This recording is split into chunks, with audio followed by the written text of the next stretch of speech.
ஏற்படும் பொழுது அந்த நாக்கு தொடர்ச்சியாக நமச்சிவாய மந்திரத்தை சொல்லிக் கொண்டே இருக்கும். அதன் பலன் நமக்கு கிடைக்கக்கூடியது. அடுத்து நமக்கு ஒரு கேள்வி எழுகிறது. ஃபர்ஸ்ட் நான் சொன்னது யமபயத்தை தீர்க்கக்கூடியது நமசிவாய மந்திரம். இரண்டாவதாக வினை நீக்கக்கூடியது நமசிவாய மந்திரம். அடுத்ததாக நோய் நீக்கக்கூடியது நமச்சிவாய மந்திரம். நடுக்கம் முதலான தீமைகள் எல்லாம் நம்மிடத்திலிருந்து போக்கக்கூடியது. இப்படிலாம் சொல்லிக்கிட்டே வந்தேன். இப்போ திரும்பவும் சைவ சித்தாந்தத்துக்குள்ள போகும். ஏன்னா அங்கிருந்து தான் நம்ம சில விஷயங்களை சொல்ல வேண்டியிருக்கு. இந்த நமசிவாய மந்திரம் என்ற பஞ்சாட்சரத்தை பற்றி உண்மை விளக்கம் மிக தெளிவாக பெருமானுடைய தாண்டவத்தை பற்றி சொல்லும் பொழுது பெருமான் ஊன நடனம், ஞான நடனம், ஆனந்த நடனம் என்றெல்லாம் ஆடிக்கொண்டிருக்கிறான் என்று சொல்லுகிறார்கள். அப்ப பெருமானுடைய அந்த பஞ்சாட்சர வடிவம் தான் நடராச பெருமான் என்பது உண்மை விளக்கத்தினுடைய ஒரு திரண்ட செய்தி. ரொம்ப உள்ள போனோம்னா புரியாம போடும். அப்ப இந்த நாமத்தை சொல்லுவது என்பது நடராச பெருமானின் உள்ளத்திற்குள்ளாக தியானிப்பதற்கு சமம் இல்லையா? அப்ப இந்த தியானம் செய்வது என்று சொல்லக்கூடிய நெறி, நமசிவாய மந்திரத்தை சொல்லி தியானம் செய்யக்கூடிய நெறி என்பது நம்முடைய நெறியாக இருந்திருக்கிறது. இன்னொரு சொல்றார், திருவாய்மொழிய சிவாய நம என நீரணிய பெற்றேன். திருநீர் இடும் பொழுது நமசிவாய மந்திரத்தை சொல்லணும். எவ்வளவு நமக்கு அழகா சொல்லியிருக்கிறாங்க. திருநீர் இடும் பொழுது நமசிவாய மந்திரத்தை சொல்லி திருநீர் பூசணும். முழு நீர் பூசிய முனிவர் அப்படின்னு சொல்றாரு. அது என்ன முழு நீர் பூசிய முனிவர்? இன்னைக்கு எல்லாரும் என்ன பண்றோம்னா இவ்வளவு பூசிக்கிறோம். அதுவும் இன்னைக்கு கடைகள்லாம் பவுடர் எடுத்து பூசிக்கிறாங்க. நிறைய பேருக்கு நான் பார்த்துருக்கேன். விளையாட்டு சொல்றேன், திருநீர் கிடைக்கலன்னா பவுடர் உனக்கு உங்களை யாரும் பூசிக்க சொல்லி சொல்றாங்க. தயவு செய்து விட்டுருங்க. திருநீர் கிடைக்கல விட்டுருங்க. பவுடர் எடுத்துட்டு போட்டு ஏன் இந்த வேஷம் போட்டீங்க? வேஷம் போட்ட முத்தனாலே திருநீர் தான் பூசிட்டு வருவாங்க. வேஷம் போட்ட முத்தனாலே திருநீர். ஏன்னா அவ்வளவு மாதிரி வேஷம் யாராலையும் போட முடியாது. நீங்க நல்லா பாருங்க, வேஷம் போடுறவங்க ரொம்ப பிரமாதமா இருப்பாங்க. நெஜ சாமியாரோட வேஷம் போடுறவங்க ரொம்ப பிரமாதமா கட்டு செட்டா இருப்பாங்க. பாத்தீங்கன்னா நல்லா தெரியும். அவன் அப்படி இருந்தாங்க. வேஷம்னா சாதாரண வேஷம் இல்லை. மைப்பொதி விளக்கே என்ன மனத்தின் ஒரு கருப்பு வைத்து பொய்த்தவ வேடம் கொண்டு புகுந்தனன் முத்தனான். விளக்கு வெளியே வெளிச்சத்தை கொடுத்துச்சு, உள்ள எப்படி இருந்துச்சு? கருப்பா இருக்கும். திரியினுடைய முனை கருப்பா இருக்கும், ஆனா வெளிச்சம் எப்படி இருக்குமா? வெளியில் இருக்கும். அப்படி இருந்தாலும் முத்தனான். ஒரு துறவு என்பது எப்படின்னு பட்டியல் தான் நமக்கு சொல்றேன். அடுத்து வரணும். ஏன்னா இன்னைக்கு சாமியார்களால இருக்கிற பிரச்சனை எடுத்து பாருங்க, சாதாரண பிரச்சனை இல்லை. அது நம்ம சொல்லியே ஆகணும். துறவை பற்றி சொல்ற பட்டினத்தார் நல்லா மனசுல குறிச்சு வச்சுக்கணும். ஏன்னா இந்த மாதிரி பொது தலைப்புகளை தான் நம்ம பேச முடியும். ஒரு துறவி எப்படி இருக்கணும்? பேய் போல் திரிந்து, பிணம் போல் கிடந்து, இட்ட பிச்சையெல்லாம் நாய் போல் அருந்தி. நல்ல கவனிக்கணும். பேய் போல் திரிந்து, பிணம் போல் கிடந்து, இட்ட பிச்சையெல்லாம் நாய் போல் அருந்தி, நரி போல் உழன்று. அடுத்த வார்த்தை தான் நம்ம சிவப்பு மையினால் அடிக்கூடிட்டு பின்பற்றக்கூடிய ஒரு விஷயம். நன்மங்கையரை தாய் போல் கருதி, நன்மங்கையரை தாய் போல் கருதி, தமர் போல் அனைவருக்கும் தாழ்மை சொல்லி, சேய் போல் இருப்பர் கண்டீர் உண்மை ஞானம் தெளிந்தவரே. ஞானத்துல தெளிவு ஏற்பட்டவர்கள் எப்படி இருப்பாங்க? பேய் மாதிரி இருப்பாங்க. அப்படின்னா என்ன அர்த்தம்? தன்னை அலங்கரித்துக் கொள்ள மாட்டார்கள்.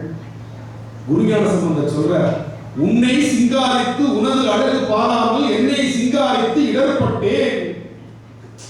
உன்னை சிங்காரித்து உனது அழகு பாராமல் என்னை சிங்காரித்து இடர்பட்டேன்னு சொல்றார். அது மாதிரி தன்னை அலங்கரித்துக் கொள்ள மாட்டார்கள். பேய் போல் திரிந்து. ஆழ்வார் ஒருத்தருக்கு பேரு பேய் ஆழ்வார், நாயன்மார் ஒருத்தருக்கு பேர் பேயான்னு பேர்.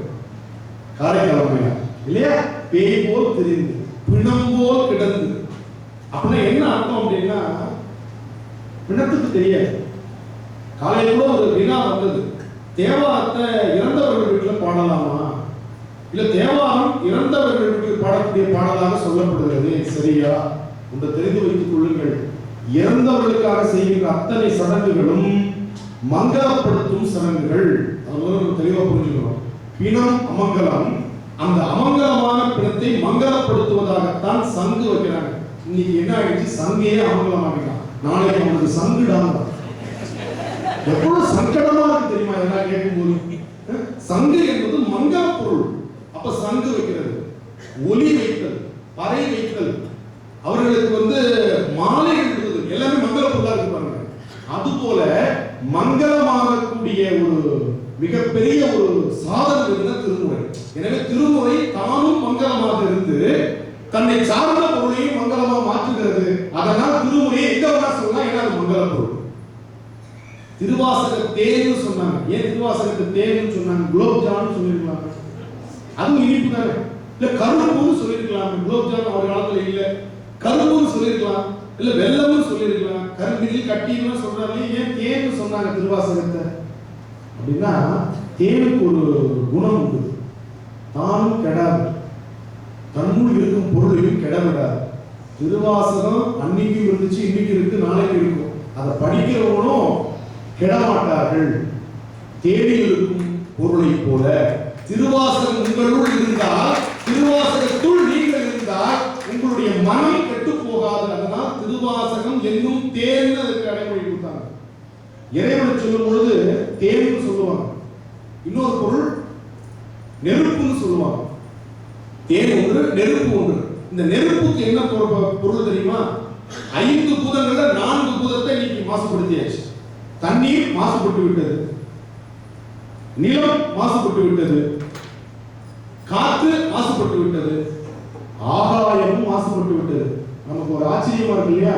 இந்த செயற்கைக்கோள் அனுப்புறோம் இல்லையா, சேட்டலைட், அது ஒரு காலகட்டம் முடிஞ்ச உடனே இன்னைக்கு அதை பத்தி ஒரு பெரிய கட்டுரை வந்திருக்கிறது. இணையத்தில் ஒரு கட்டுரை வந்திருக்கு. விண்வெளி குப்பைகள், அதை அள்ளிக்கிட்டும் வர முடியாது, விட்டுட்டும் வைக்க முடியாது, அது அப்படியே பேசிட்டு இருக்கு மேல. வீணா போய் அதனுடைய வேலிடிட்டி பீரியட் முடிஞ்சு போய் அதனுடைய அந்த சக்திகள் எல்லாம் தீர்ந்து போன அந்த செயற்கைக்கோள்கள் விண்வெளியில் குப்பைகளாக இருக்கின்றன. எத்தனையோ டன் குப்பைகள் இருக்கான். ஒவ்வொரு வருஷமும் எத்தனையோ டன் குப்பைகள் விண்வெளியில் சென்று வருது. ஆகாயத்தையும் மாசுபடுத்தியாச்சு. ஆனால் இன்று வரை மாசுபடுத்த முடியாத ஒரே பூதம் நெருப்பு. அதனால நம்முடைய அருளாளர்கள் இறைவனை சொல்லும் பொழுது சோதியே சுடரே சூழொளி விளக்கு, எவ்வளவு புத்திசாலிகள் நம்முடைய அருளாளர்கள். இறைவனை சொல்லும் பொழுது ஆதியில் அந்தமும் இல்லா அரும் பெரும் சோதி, சொற்றுணை வேதியும் சோதி வானம். அப்ப நெருப்பு வடிவாக இறைவனை சொல்லுகின்ற ஒரு பாங்கு இல்லையா? அப்ப இந்த நமசிவாய மந்திரம் வேறு, இறைவன் வேறு அல்ல. இந்த மந்திரத்துக்கு எவ்வளவு ஆற்றல் உண்டு ஒரு கதை. ஒரு அசுரன் இருந்தான். அந்த அசுரன் என்ன குழந்தைகளுக்கு கதை சொன்னா தான் கேட்பான். அந்த அசுரன் தவறுகள் செய்து கொண்டிருக்கிறான். அப்ப ராமன் அந்த அசுரனை கொல்ல போகிறார் அப்படின்ற செய்தி அவனுக்கு கிடைக்கிறது. இது ஒரு கிளைக்கதை, ராமாயண கிளைக்கதை. ராமர் அந்த அசுரனை கொல்ல போகிறார் அப்படின்னு அவருக்கு கேட்குது. உடனே இந்த அசுரன் என்ன பண்றான், அனுமனுடைய தாய் இருக்கிறார் இல்லையா, அவங்க பேர் என்ன, அஞ்சனை. அந்த தாய் தன்னுடைய நித்திய அனுஷ்டானங்களை முடிச்சுட்டு வந்து நிற்கிறவங்க என்ன கேட்டாலும் அதை வரமாக தந்து விடுவது அவங்களுடைய இயல்பு. இதை தெரிஞ்சுக்கிட்டான் அசுரன். நேரா போய் நின்றுட்டான். அவங்க நித்திய அனுஷ்டானங்களை முடிச்சு கண்ணை திறந்து பார்த்தோன்னே எதிரில் அசுரன் நிற்கிறான். உனக்கு என்னப்பா வேணும்? ஒன்றும் இல்லை, என்னுடைய எதிரியோட உங்க பையன் சண்டை போடணும். யார் என்னன்னா சொல்லல, என்னுடைய எதிரியோட உங்க பையன் சண்டைக்கு வரணும், வரம் தந்தேன். அனுமன் வந்தான். இவருக்கு யாரோ எதிரியாப்பா, அவர் கூட நீ சண்டை போடணுமா? நான் என்ன பண்ணிட்டேன், வரம் கொடுத்து விட்டேன், வாக்கு கொடுத்துட்டு நிறைவேற்று. அப்படியே தாய், உங்களுடைய எதிரியா ராமன் சொன்னது அனுமன் கிட்ட. நல்லா கவனிக்கணும், வேற வழி இல்லை. தாய் ராமனை விட சிறந்தவர், தாய் ராமனை விட உயர்ந்தவர். பாருங்க, மாதா பிதா குரு அப்புறம் தான் தெய்வம் இல்லையா? அதனால அனுமன் தாய் சொல்லை கட்டாமல் ராமனோட எதிர்த்து போருக்கு போறான். ராமனுக்கும் இது ஒரு தர்ம சங்கடமான சூழல். அனுமன் கையை கட்டி கொண்டு இருக்கிறான் போருக்கு. ராமன் கையில வில் கதாயுதம் போன்ற ஆயுதங்களோடு இருக்கிறான். அப்ப அனுமன் கேட்கிறான், நான் ஆயுதம் இல்லாதவங்க சண்டை போட மாட்டேன், உன் ஆயுதம் இருக்குது. உடனே அனுமன் சொல்றேன், என்கிட்ட ஆயுதம் இருக்கு, அது உன் கண்ணுக்கு தெரியும், நீ பானத்தை விட்டு நான் கடுத்து காட்டுறேன். ராமனுக்கு ஒரே ஆச்சரியம், என்னப்பா சொல்ற, நீ பானத்தை விட்டு நான் கடுக்கிறேன். உடனே ராமன் பானத்தை எதிர்ந்தான். அனுமன் கையை கட்டிக்கிட்டு ராம் ராம் ராம் சொல்லிட்டே இருக்கான். வந்து விழுந்த அம்பு அனுமன் மேல விழுகிறது, ரத்தம் ராமனுக்கு விழுகிறது. அடுத்த அம்பு விழுது, ராமனுக்கு ரத்தம் விழுந்து கொண்டிருக்கிறது. காரணம், ராமனை விட ராம நாமத்திற்கு அங்கே வலிமை அதிகம். ராமன் தோற்று போகிறான், அனுமன் ஜெயிக்கிறான். இப்படி ஒரு கதை ராமாயண கிளைக்கதையாக வருகிறது. எனவே இறைவனை இறை நாமத்தால் அடைய முடியும். இறை நாமத்திற்கு அவ்வளவு வலிமை உண்டு. இறை நாமம் ஒரு சாதாரண விஷயம் அல்ல, இல்லையா? இறந்த பிள்ளையை எழுப்பியது இறை திருநாமம். அஞ்செழுத்தின் மீது ஆணை என்று சொல்லுகிறார். ஆணை நமதே என்று சொல்லுகிறார். இந்த ஆணை நமதேங்கிற ஒரு தன்மையை, ஒரு உறுதிப்பாட்டை கொடுத்தது எதுன்னா அவருடைய அந்த 5 எழுத்து மந்திர தியானம். அந்த தியானத்தை நம்ம மனசுல வச்சுக்கணும். நேரம் கிடைக்கும் போதெல்லாம் 5 எழுத்து மந்திர தியானம் செய்து கொண்டே இருக்கணும். சாதாரண விஷயம் அல்ல அது. எல்லாருக்கும் வாய்ப்பு கொள்வது அல்ல. ஏன்னா இன்னைக்கு இருக்கிற காலகட்டத்தில் நம்ம வாழ்ந்துட்டு இருக்கிற இந்த சூழல்ல 5 எழுத்து மந்திரத்தை இன்னைக்கு என்ன பண்றோம் தெரியுமா? ரொம்ப எளிமையா செய்ய ஆரம்பிச்சிட்டோம். பேப்பர் கார்டில் போடுறோம். 5 எழுத்து மந்திரம் ஒலிச்சுக்கிட்டே இருக்கு. காதால கேட்கிறோமா? இல்ல, வேற எங்கேயோ பார்த்துட்டு இருக்கிறோம். சாப்பிடும் பொழுது இன்னைக்கு டிவி பார்த்துட்டு இருக்கிறோம். டிவி பார்க்கறவங்க பல பேர் என்ன செய்யறோம் அப்படின்னா, டிவி பார்த்துக்கொண்டே சாப்பிட்டு கொண்டிருக்கிறோம், டிவி பார்த்துக்கிட்டே பேசிட்டு இருக்கிறோம், டிவி பார்த்துக்கிட்டே எல்லாமே செஞ்சுட்டு இருக்கிறாங்க. இங்க எப்படின்னு எனக்கு தெரியல, சூழல் அப்படி இருக்கிறது. எப்ப தெரியுமா இந்த குழந்தைகள் ஹோம்வொர்க் செய்து விளம்பர இடைவெளி, வீட்டுல சமையல் விளம்பர இடைவெளி, வாக்கிங் போறது விளம்பர இடைவெளி, இவ்வளவு விளம்பர இடைவெளிக்குள்ளே முடிஞ்சு போகுது. அப்ப வாழ்க்கை என்பது விளம்பர இடைவெளிக்குள்ள போயிட்டு இருக்குது. அப்ப இப்படி வாழக்கூடிய ஒரு வாழ்க்கையை நாம் வாழ்ந்து கொண்டிருக்கிறோம். சடங்குகள் சம்பிரதாயங்களை தாண்டி நாம் வெளியில் வர வேண்டும். சில சடங்குகளை இன்னைக்கு நம்ம தேவையில்லாம அந்த சடங்குகள் இருக்கும்னு நினைக்கிறோம். அந்த சடங்குகள் எதற்காக வச்சிருக்காங்க? தத்துவத்தை புரிஞ்சுக்க, அந்த தத்துவத்தை நாம் வழிபட வேண்டும், வணங்க வேண்டும், பின்பற்ற வேண்டும் என்கிற சடங்குகள் முக்கியம் அல்ல. ஒரு காலத்துல ஓலைச்சுவடியில் இருக்கக்கூடிய எழுத்துக்களை பின்னால் வருபவர்கள் படி எடுத்துக்கொண்டு அந்த பழைய ஓலைச்சுவடி, சிதைந்த ஓலைச்சுவடியை காவிரி ஆற்றில் விட்டு விடுவார்கள். நல்லா கவனிக்கணும். புதிதாக ஒரு படி எடுத்துக்கொண்டு பழைய ஓலைச்சுவடியை காவிரி ஆற்றில் விட்டுருவாங்க. நம்மால் தெளிவா அவங்க ஞாபகம் வச்சுட்டான், காவிரி ஆற்றுல ஓலைச்சுவடியை விட்டுருணுமாமே. வீட்டில் இருக்க சுவடியெல்லாம் எடுத்து விட்டுட்டான். ஏன்னா படி எடுத்து வைக்கிறது வேலை. இப்படி படி எடுத்து வைக்காமல் விட்ட ஓலைச்சுவடிகளைத்தான் ஊவேசா அவர்கள் தொகுத்து என் சரித்திரத்தில் சொல்றாங்க. இந்த கதையெல்லாம் கஷ்டப்பட்டு தொகுத்தார். கேட்டாலும் கொடுக்க மாட்டாங்க. ஏன்னா இது ஆத்துல விடுறதாங்க சம்பிரதாயம். அப்ப சம்பிரதாயத்தை கெட்டியா பிடிச்சிட்டு இருக்கிறோம். இன்னொரு சம்பிரதாயம் சொல்றேன். மார்கழி மாதத்துல 4:30 மணியிலிருந்து 6 மணி விடியற் காலை பொழுது, இந்த பொழுதுல காலை எழுந்து நாம் வழிபாடு செய்வது என்பது ஒரு வழக்கம். இதுக்கு பிரம்ம முகூர்த்த வேளைன்னு பேர். எனவே நமச்சிவாய மந்திரத்தை கூட சடங்கா சொல்லாதீங்கிறதுக்காக அந்த கதையை சொல்லிட்டு இருக்கேன். அப்ப 4:30 மணியிலிருந்து 6 மணி வரையில அந்த பிரம்ம முகூர்த்த வேளையில் எழுந்து வழிபாடு செய்ய வேண்டும் என்று நம்முடைய முன்னோர்கள் வைத்திருக்கிறார்கள். இன்னைக்கு அறிவியல் முறைப்படி அந்த மார்கழி மாதத்தில் ஓசோன் படலத்தினுடைய வாயுக்கள் பூமிக்கு மிக அருகில் இறங்கி வருகிறது கண்டுபிடிச்சு சொல்றார். இந்த ஓசோனில் இருந்து வெளிப்படக்கூடிய வாயு நம்முடைய நினைவாற்றலை அதிகப்படுத்துகிறது, நோய் எதிர்ப்பு ஆற்றலை மிகுவிக்கிறது என்று கண்டுபிடிச்சு சொல்றாங்க. இது அந்த காலத்துல சடங்கா வச்சிருக்கிறாங்க. பெண்கள் வழிபாடு செய்ய போக முடியாதவர்கள் என்ன பண்ணுவாங்க அப்படின்னா, அந்த மார்கழி மாதத்துல கலர் கோலம் போடுவாங்க, வண்ணக்கோலங்கள் போடுவாங்க. பார்த்துக்கலாம். இங்க இந்த மாதிரி வழக்கம் உண்டா என்னன்னு தெரியல. மார்கழி மாதத்துல மட்டும் 30 நாளும் வாசல் தெளிச்சு கோலம் போடுவாங்க. அப்பார்ட்மெண்ட்ஸ்ல குடியிருக்கிறவங்க எங்க வாசல் தெளிச்சு கோலம் போடுறது? தண்ணி தெளிச்சா அடுத்த கலையில தான் தெளிக்கணும் இல்லையா? அந்த மாதிரி வசதிகள் நமக்கு இன்னைக்கு ரொம்ப குறைவா இருக்கிற ஒரு பரபரப்பான சூழல்ல, அப்ப விடிய காலை பொழுதுல இருந்து சாதாரண கோலம் போட்டா நேரம் குறைவா இருக்கும். அதனால என்ன பண்றாங்க, வண்ண கோலம் போடுறத மார்கழி மாசம் வச்சிருக்காங்க. ஏன்னா ஒரு 6 மணி நேரம் வெளியில் நிற்பாங்க. இன்னைக்கு என்ன பண்றாங்க தெரியுமா? இந்த கோலம் போடுறதுங்கிறது நல்லா ஞாபகத்தில் வச்சிருக்காங்க. என்ன பண்றாங்க, 11 மணி வரையும் தொலைக்காட்சி தொடர்கள்லாம் பார்த்து முடிச்சுட்டு வணக்கம் நன்றி போயிட்டு வாங்கன்னு சொன்னதுக்கு அப்புறம் டிவி ஆஃப் பண்ணிட்டு ராத்திரியே தண்ணி தெளிச்சு கோலம் போட்டு படம் தூங்கிட்டு இருக்காங்க. அப்ப கோலம் போடுறதா நமக்கு முக்கியம். கோலம் எதற்காக அவர்கள் விடியற்காலை பொழுதில் போட சொன்னாங்கன்றதையே புரிந்து கொள்ளாமல் இரவிலேயே தண்ணி தெளிச்சு கோலம் போட்டு காலை 7 மணி வரை எப்பொழுது தூங்கிட்டு இருக்கிறாங்க. எவ்வளவு நம்ம சடங்கிலிருந்து வேறுபட்டு வந்திருக்கிறோம். இந்த தத்துவத்தை புரிந்து கொள்ளாமல் நம்ம வந்திருக்கிறோம். நினைத்து பாருங்க. 11 மணிக்கு சமயத்துல கூட்டத்தில் பேசி நடந்து வருவோம். பார்த்தீங்கன்னா எல்லாம் கொட்டப்பட அந்த மாதிரி முடிச்சுட்டு கோலம் போட்டு இருக்காங்க.